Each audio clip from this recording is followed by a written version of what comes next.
She was only 19 when she slipped that first ring on her finger, smiling through tears while the preacher said, "Till death do us part." 6 months later, she was packing her little Honda Civic at 2 a.m. because the boy she swore was forever had a whole other family 40 miles away. No screaming, no begging, just a quiet click of the front door as Aisha Monroe walked out with nothing but her dignity and a heart cracked straight down the middle of that small town. 23 hit like a fever dream. Devin rolled up in a midnight blue Maybach, diamonds flashing, voice like velvet. He called her my queen and made the world feel small and safe.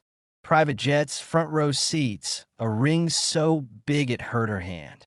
The wedding was on every blog. 10 bridesmaids, ice sculptures, a gospel choir singing Beyoncé. For the first time, Aisha thought maybe the gossip was wrong. Maybe this was the healing that IT wasn't. Behind the gated mansion, Devin kept spreadsheets of her time, her friends, her dreams. When she landed the makeup gig for a world tour, he smiled like ice and said, "Wives don't chase tours, baby. Wives wait at home." Then came the late nights that smelled like someone else's perfume, the locked phone, the credit cards he canceled the day she questioned him. The final betrayal was quiet. He'd been sleeping with the same artists he swore were just business. Aisha signed the NDA. They slid across the marble counter, took the check that barely covered the lawyer, and left the mansion keys on the kitchen island like she was returning a library book. The internet crowned her the runaway bride. Memes of her wedding dress with devil horns went viral. She cried in the shower until the water went cold, then dried her face and kept working. 26 arrived, wearing hope like a new dress. Marcus was everything the Annies prayed for: corporate lawyer, Ivy League, skin kissed by the gods, smile that belonged in cologne ads. He knelt in front of 300 people and promised forever. Aisha stared at the third ring, this one platinum and flawless, and told herself third time's the charm. For a minute, it almost was. Viral engagement photos, destination wedding in Dubai, hashtags that trended for days. Then the mask slipped.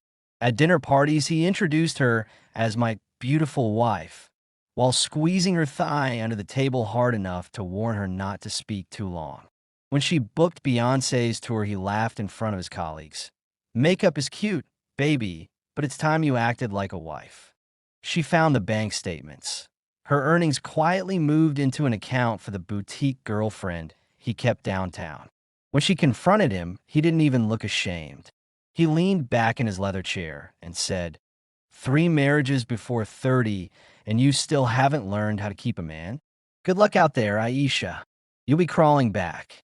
She didn't crawl. She filed. The divorce was ugly, expensive, and public. Marcus did breakfast television pretending to be heartbroken, calling her unstable. Twitter decided black women just couldn't stay married. The comments were vicious, damaged goods, angry. Who hurt her?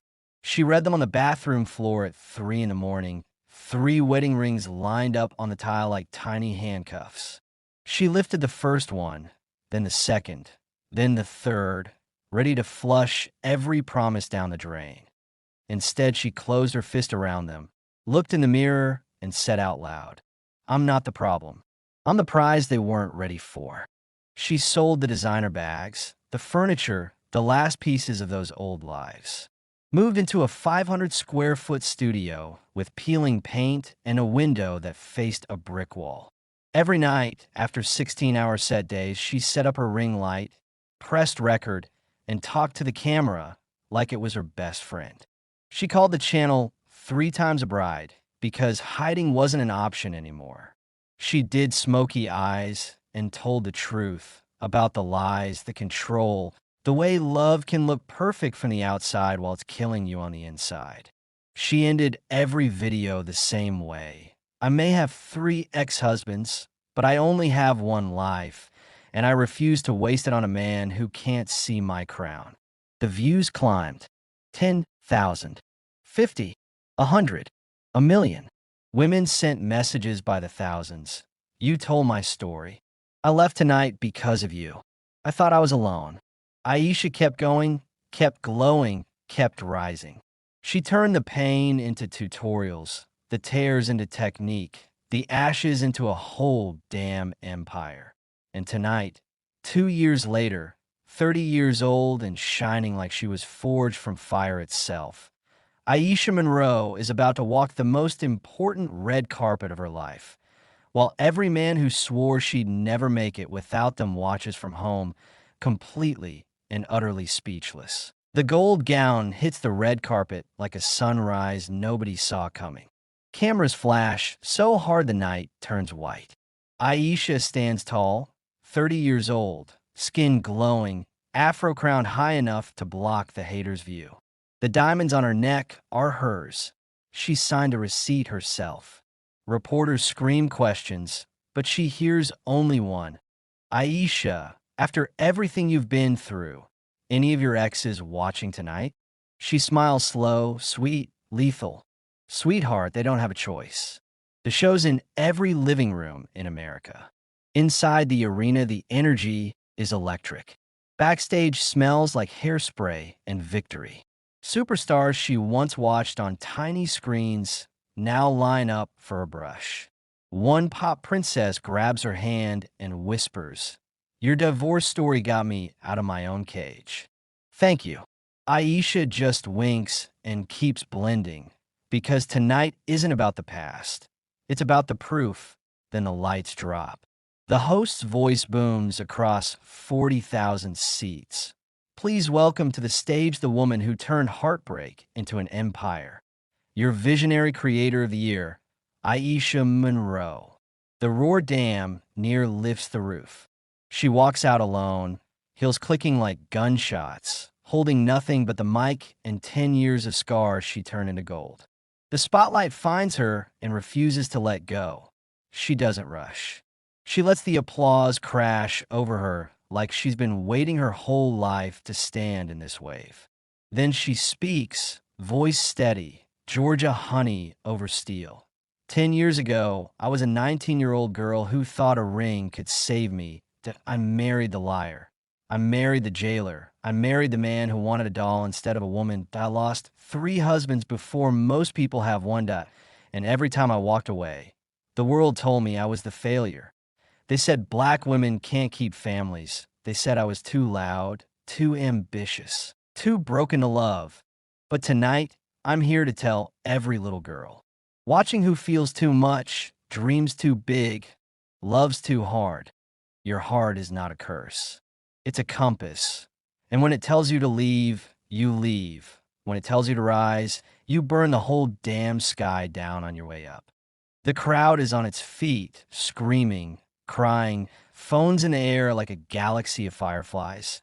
She looks straight into the main camera, the one feeding millions of televisions, and finishes what she came to say. To the men who swore I would be nothing without them, look at me now. I built an 8 million subscriber empire on the ashes you left me. I sold out a makeup line in 6 minutes flat. I turned every tear you caused into a tutorial that set another woman free. You wanted to teach me my place. Thank you. You showed me exactly where I never belong again. Dead silence for one heartbeat. Then the arena explodes louder than before. Women are hugging strangers. Men are wiping their eyes, pretending it's allergies. And somewhere across the country, 3 ex-husbands feel the exact moment the narrative flipped forever. Jamal drops his phone when her face fills his cracked screen. Devin's mentions are a war zone of women tagging him under the clip with laughing emojis and fire. Marcus sits alone in a 12-bedroom house that suddenly feels like a tomb, whiskey untouched, watching the standing ovation for the woman he mocked, the woman he swore would come crawling back. Backstage, Aisha steps off the platform into a sea of arms. Her team, all sisters who survived their own storms, waiting for her. Someone hands her a bouquet bigger than her torso. Someone else pops champagne that sprays like fireworks. Her phone lights up nonstop. One text manages to sneak through before she turns it off. A single line from a number she hasn't seen in 2 years. You win. She presses block without a second thought, tosses the phone in her clutch, and laughs. Real deep, free. The after-party bus is idling outside, purple lights pulsing, music already thumping. Aisha climbs the steps last, gold dress catching every strobe like liquid fire. She raises a glass to the women who walk through hell with her and says the only words that matter tonight. Queens only from here on out. As the bus pulls away, fireworks burst over the arena for the finale show, painting the sky the same gold as her gown. And somewhere in living rooms across the world, little girls with big dreams and loud hearts watch the replay on loop, whispering to themselves for the very first time, if she can rise like that, maybe I can too. Aisha Monroe didn't just survive 3 marriages. She turned every goodbye into a crown, every tear into a legacy, and tonight the entire world finally sees what she knew all along. She was never the girl who needed saving. She was the fire they never should have played with.